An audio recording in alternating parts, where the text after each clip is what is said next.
नमस्कार. बुध जर चतुर्थ स्थानात असेल तर ह्याची काय फले आहे? असा बुध सर्व सुख प्राप्त करून देतो.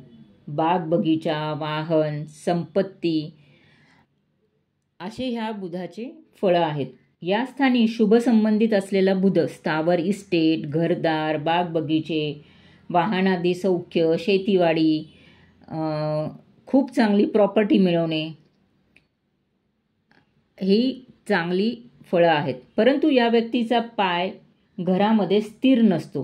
काहींना घर बांधण्याची सवय लागून गेलेली असते. त्यांचे घर सुसंस्कृत असते. आई ह्यांना बुद्धिमान मिळते व तिचा घरात प्रभाव असतो.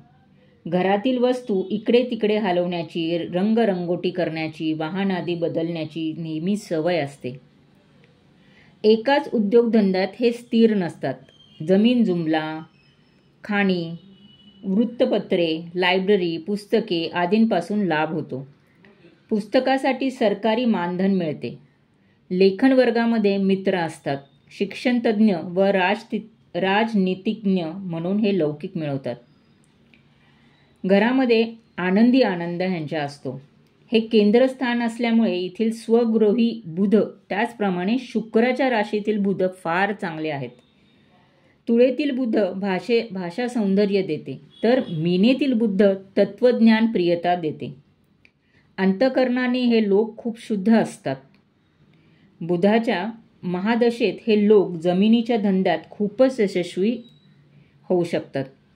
यांच्याकडे वाहनाची रेलचेल असते. आयुष्याच्या अखेरपर्यंत हे लोक विद्याव्यासंग करीत राहतात. लेखन ह्यांच्याकडनं चालूच असते. यांच्या हातून विपुल लेखन होते व त्यामुळे त्यांना मानाचे स्थानही लाभते.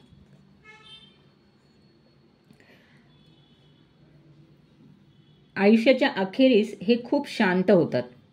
पण जर असा बुध अशुभ असेल तर आईची मानसिक स्थिती वाईट दर्शवते. मातृसौख्य कमी मिळते. स्वभावात चंचलता येते. आप्तेष्टांचा विरह व मानसिक दुर्बलता मिळते.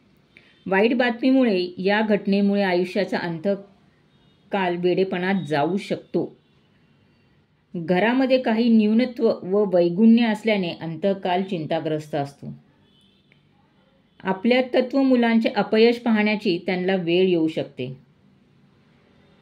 यांना फसवणुकीपासनं, चोरीपासनं खूप सावध राहिलं पाहिजे.